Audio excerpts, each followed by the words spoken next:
ओम शांति। आज 24 फरवरी 2025। आज बाप दादा के अनमोल मधुर महावाक्य सुनते हैं। मीठे बच्चे, यह रूहानी हॉस्पिटल तुम्हें आधा कल्प के लिए एवर हेल्दी बनाने वाली है। यहाँ तुम देही अभिमानी होकर बैठो। आज की मुरली में प्रश्न है, धंधा आदि करते भी कौन सा डायरेक्शन बुद्धि में याद रहना चाहिए? उत्तर है, बाप का डायरेक्शन है, तुम किसी साकार व आकार को याद नहीं करो। एक बाप की याद रहे तो विकर्म विनाश हो। इसमें कोई ये नहीं कह सकता कि फुर्सत नहीं, सब कुछ करते भी याद में रह सकते हो। ओम शांति। मीठे मीठे रूहानी बच्चों प्रति बाप का गुड मॉर्निंग। गुड मॉर्निंग के बाद बच्चों को कहा जाता है, बाप को याद करो। बुलाते भी हैं, हे पतित पावन आकर पावन बनाओ। तो बाप पहले पहले ही कहते हैं, रूहानी बाप को याद करो। रूहानी बाप तो सबका एक ही है। फादर को कभी सर्वव्यापी नहीं माना जाता है। तो जितना हो सके बच्चे पहले पहले बाप को याद करो। कोई भी साकार व आकार को याद नहीं करो सिवाय एक बाप के। यह तो बिल्कुल सहज है ना। मनुष्य कहते हैं हम बिजी रहते हैं, फुर्सत नहीं, परंतु इसमें तो फुर्सत सदैव है। बाप युक्ति बतलाते हैं, यह भी जानते हो बाप को याद करने से ही हमारे पाप भस्म होंगे। मुख्य बात है यह, धंधे आदि की कोई मना नहीं है। वह सब करते हुए सिर्फ बाप को याद करो तो विकर्म विनाश हो। यह तो समझते हैं हम पतित हैं। साधु संत ऋषि मुनि आदि सब साधना करते हैं। साधना की जाती है भगवान से मिलने की। सो जब तक उनका परिचय ना हो तब तक तो मिल नहीं सकते। तुम जानते हो बाप का परिचय दुनिया में कोई को भी नहीं है। देह का परिचय तो सबको है। बड़ी चीज का परिचय झट हो जाता है। आत्मा का परिचय तो जब बाप आए तब समझाएं। आत्मा और शरीर दो चीजें हैं। आत्मा एक स्टार है और बहुत सूक्ष्म है, उसको कोई देख नहीं सकते। तो यहाँ जब आकर बैठते हैं तो देही अभिमानी होकर बैठना है। यह भी एक हॉस्पिटल है ना, आधा कल्प के लिए एवर हेल्दी होने की। आत्मा तो है अविनाशी, कभी विनाश नहीं होती। आत्मा का ही सारा पाठ है। आत्मा कहती है मैं कभी विनाश को नहीं पाती हूँ। इतनी सब आत्माएं अविनाशी हैं, शरीर है विनाशी। अब तुम्हारी बुद्धि में यह बैठा हुआ है कि हम आत्मा अविनाशी हैं।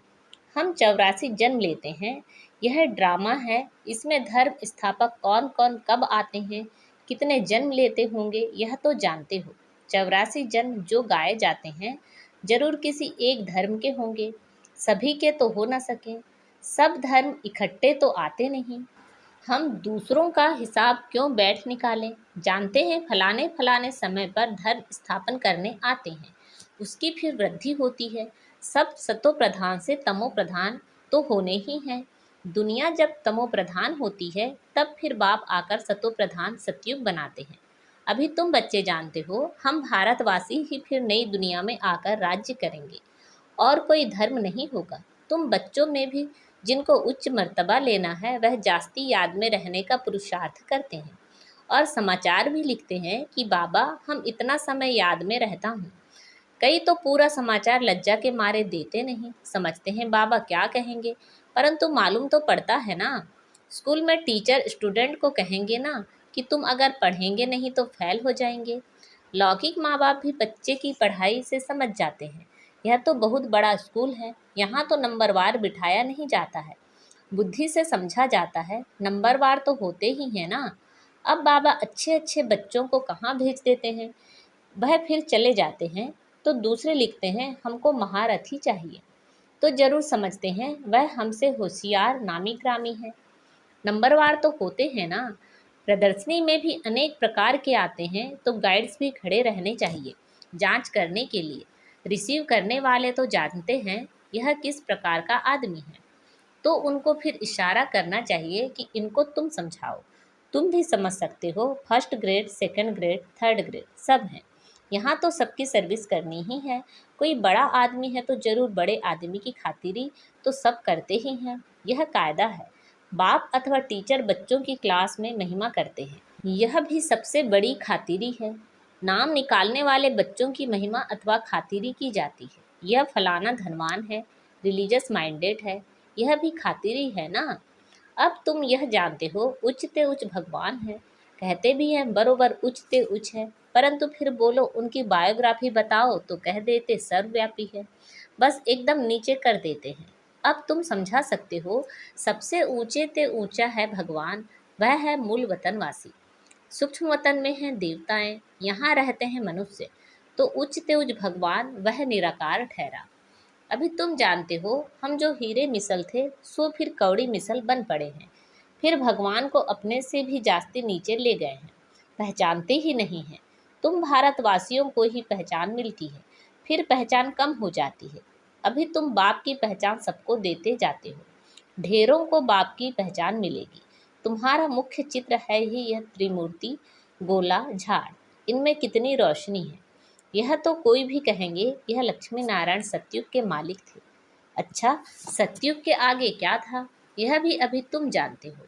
अभी है कलयुग का अंत और है भी प्रजा का प्रजा पर राज्य। अभी राजाई तो है नहीं, कितना फर्क है। सतयुग के आदि में राजाएं थे और अभी कलयुग में भी राजाएं हैं। भल कोई वह पावन नहीं है, परंतु कोई पैसा देकर भी टाइटल ले लेते हैं। महाराजा तो कोई है नहीं, टाइटल खरीद कर लेते हैं, जैसे पटियाला का महाराजा, जोधपुर बीकानेर का महाराजा। नाम तो लेते हैं ना, यह नाम अविनाशी चला आता है। पहले पवित्र महाराजाएं थे, अब हैं अपवित्र महाराजाएं। अक्षर चला आता है। इन लक्ष्मी नारायण के लिए कहेंगे यह सतयुग के मालिक थे। किसने राज्य लिया अभी तुम जानते हो। राजाई की स्थापन कैसे होती है। बाप कहते हैं मैं तुमको अभी पढ़ाता हूँ 21 जन्मों के लिए, वह तो पढ़कर इसी जन्म में ही बैरिस्टर आदि बनते हैं। तुम अभी पढ़कर भविष्य महाराजा महारानी बनते हो। ड्रामा प्लान अनुसार नई दुनिया की स्थापना हो रही है। अभी है पुरानी दुनिया, भल कितने भी अच्छे अच्छे बड़े महल हैं, परंतु हीरे जवाहरातों के महल तो बनाने की कोई में ताकत नहीं है। सतयुग में यह सब हीरे जवाहरातों के महल बनाते हैं ना, बनाने में कोई देरी थोड़ी ही लगती है। यहाँ भी अर्थक्वेक आदि होती है तो बहुत कारीगर लगा देते हैं, 1-2 वर्ष में सारा शहर खड़ा कर देते हैं। नई दिल्ली बनाने में करके 8-10 वर्ष लगे, परंतु यहाँ के लेबर और वहाँ के लेबर्स में तो फर्क रहता है ना। आजकल तो नई नई इन्वेंशन भी निकालते रहते हैं। मकान बनाने की साइंस का भी जोर है, सब कुछ तैयार मिलता है, झट फ्लैट तैयार, बहुत जल्दी जल्दी बनते हैं। तो यह सब वहाँ काम में तो आते हैं ना, यह सब साथ चलने हैं। संस्कार तो रहते हैं ना, यह साइंस के संस्कार भी चलेंगे। तो अब बाप बच्चों को समझाते रहते हैं, पावन बनना है तो बाप को याद करो। बाप भी गुड मॉर्निंग कर फिर शिक्षा देते हैं। बच्चे बाप की याद में बैठे हो, चलते फिरते बाप को याद करो, क्योंकि जन्म जन्मांतर का सिर पर बोझा है। सीढ़ी उतरते उतरते 84 जन्म लेते हैं, अभी फिर एक जन्म में चढ़ती कला होती है। जितना बाप को याद करते रहेंगे उतना खुशी भी होगी, ताकत मिलेगी। बहुत बच्चे हैं जिनको आगे नंबर में रखा जाता है, परंतु याद में बिल्कुल रहते नहीं हैं। भल ज्ञान में तीखे हैं, परंतु याद की यात्रा है नहीं। बाप तो बच्चों की महिमा करते हैं, यह भी नंबर 1 है, तो जरूर मेहनत भी करते होंगे ना। तुम हमेशा समझो कि शिव बाबा समझाते हैं तो बुद्धि योग वहाँ लगा रहेगा, यह भी सीखता तो होगा ना। फिर भी कहते हैं बाबा को याद करो, किसी को भी समझाने के लिए चित्र है। भगवान कहा ही जाता है निराकार को, वह आकर शरीर धारण करते हैं। एक भगवान के बच्चे सब आत्माएं भाई भाई हैं, अभी इस शरीर में विराजमान हैं, अभी अकाल मूर्त हैं। यह अकाल मूर्त आत्मा का तख्त है। अकाल तख्त और कोई खास चीज नहीं है, यह तख्त है अकाल मूर्त का। भ्रुकुटी के बीच में आत्मा विराजमान होती है, इसको कहा जाता है अकाल तख्त। अकाल तख्त अकाल मूर्त का। आत्माएं सब अकाल हैं, कितनी अति सूक्ष्म है। बाप तो है निराकार, वह अपना तख्त कहाँ से लाए। बाप कहते हैं मेरा भी यह तख्त है, मैं आकर इस तख्त को लोन लेता हूँ। ब्रह्मा के साधारण बूढ़े तन में अकाल तख्त पर आकर बैठता हूँ। अभी तुम जान गए हो सब आत्माओं का यह तख्त है। मनुष्यों की ही बात की जाती है, जानवरों की तो बात नहीं। पहले जो मनुष्य जानवर से भी बदतर हो गए हैं वह तो सुधरें। कोई जानवर की बात पूछे, बोलो पहले अपना तो सुधार करो। सतयुग में तो जानवर भी बड़े अच्छे फर्स्ट क्लास होंगे। किचड़ा आदि कुछ भी नहीं होगा। किंग के महल में कबूतर आदि का किचड़ा हो तो दंड डाल दे, जरा भी किचड़ा नहीं। वहाँ बड़ी खबरदारी रहती है, पहरे पर रहते हैं, कभी कोई जानवर आदि अंदर घुस ना सके। बड़ी सफाई रहती है। लक्ष्मी नारायण के मंदिर में भी कितनी सफाई रहती है। शंकर पार्वती के मंदिर में कबूतर भी दिखाते हैं, तो जरूर मंदिर को भी खराब करते होंगे। शास्त्रों में तो बहुत दंत कथाएं लिख दी हैं। अभी बाप बच्चों को समझाते हैं, उनमें भी थोड़े हैं जो धारणा कर सकते हैं, बाकी तो कुछ नहीं समझते। बाप बच्चों को कितना प्यार से समझाते हैं, बच्चे बहुत बहुत मीठे बनो, मुख से सदैव रत्न निकलते रहें। तुम हो रूप बसंत, तुम्हारे मुख से पत्थर नहीं निकलने चाहिए। आत्मा की ही महिमा होती है। आत्मा कहती है, मैं प्रेसिडेंट हूँ, फलाना हूँ, मेरे शरीर का नाम यह है। अच्छा, आत्माएं किसके बच्चे हैं? एक परमात्मा के। तो जरूर उनसे वर्षा मिलता होगा, वह फिर सर्वव्यापी कैसे हो सकता है? तुम समझते हो, हम भी पहले कुछ नहीं जानते थे, अभी कितनी बुद्धि खुली है। तुम कोई भी मंदिर में जाएंगे, समझेंगे यह तो सब झूठे चित्र हैं। 10 भुजाओं वाला, हाथी की सूंड वाला कोई चित्र होता है क्या? यह सब है भक्ति मार्ग की सामग्री। वास्तव में भक्ति होनी चाहिए एक शिव बाबा की, जो सबका सद्गति दाता है। तुम्हारी बुद्धि में है। यह लक्ष्मी नारायण भी 84 जन्म लेते हैं, फिर उच्च ते उच्च बाप ही आकर सबको सद्गति देते हैं। उनसे बड़ा कोई है नहीं।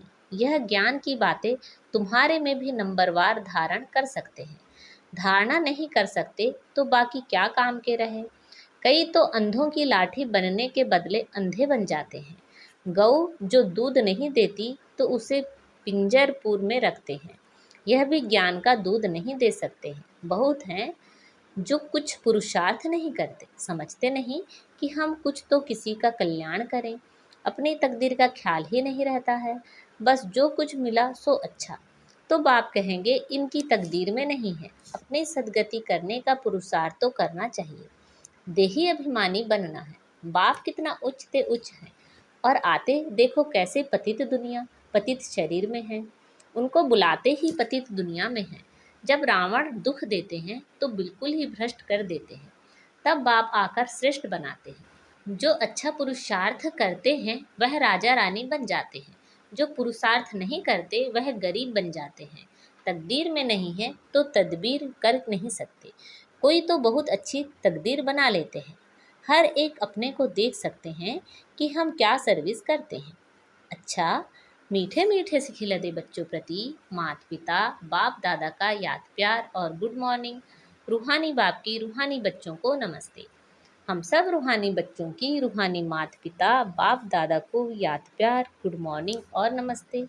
आज की मुरली से धारणा के लिए मुख्य सार है, रूप बसंत बन, मुख से सदैव रत्न निकालने हैं, बहुत बहुत मीठा बनना है, कभी भी पत्थर कटु वचन नहीं निकालना है। ज्ञान और योग में तीखा बन, अपना और दूसरों का कल्याण करना है, अपनी उच्च तकदीर बनाने का पुरुषार्थ करना है, अंधों की लाठी बनना है। आज बाबा ने हमें वरदान दिया है, संतुष्टता द्वारा सर्व से प्रशंसा प्राप्त करने वाले सदा प्रसन्नचित्त भव। संतुष्टता द्वारा सर्व से प्रशंसा प्राप्त करने वाले सदा प्रसन्नचित्त भव। संतुष्टता की निशानी प्रत्यक्ष रूप में प्रसन्नता दिखाई देगी, और जो सदा संतुष्ट व प्रसन्न रहते हैं उनकी हर एक प्रशंसा अवश्य करते हैं। तो प्रशंसा प्रसन्नता से ही प्राप्त कर सकते हो, इसलिए सदा संतुष्ट और प्रसन्न रहने का विशेष वरदान स्वयं भी लो और औरों को भी दो, क्योंकि इस यज्ञ की अंतिम आहुति सर्व ब्राह्मणों की सदा प्रसन्नता है। जब सभी सदा प्रसन्न रहेंगे तब प्रत्यक्षता का आवाज गूंजेगा, अर्थात विजय का झंडा लहराएगा। आज का स्लोगन है, डायमंड बन, डायमंड बनने का मैसेज देना ही डायमंड जुबली मनाना है। डायमंड बन, डायमंड बनने का मैसेज देना ही डायमंड जुबली मनाना है। अच्छा, अव्यक्त इशारे। एकांत प्रिय बनो, एकता और एकाग्रता को अपनाओ। एकांतवासी बनना अर्थात चारों ओर के वाइब्रेशन से परे चले जाना। कई ऐसे होते हैं जिन्हें एकांत पसंद नहीं आता, संगठन में रहना, हंसना, बोलना ज़्यादा पसंद आता, लेकिन यह हुआ बाहर मुक्ता में आना। अभी अपने को एकांतवासी बनाओ, अर्थात सर्व आकर्षणों के वाइब्रेशन से अंतर्मुख बनो। अब समय ऐसा आ रहा है जो यही अभ्यास काम में आएगा। अगर बाहर की आकर्षण के वशीभूत होने का अभ्यास होगा तो समय पर धोखा दे देगा। अच्छा, ओम शांति।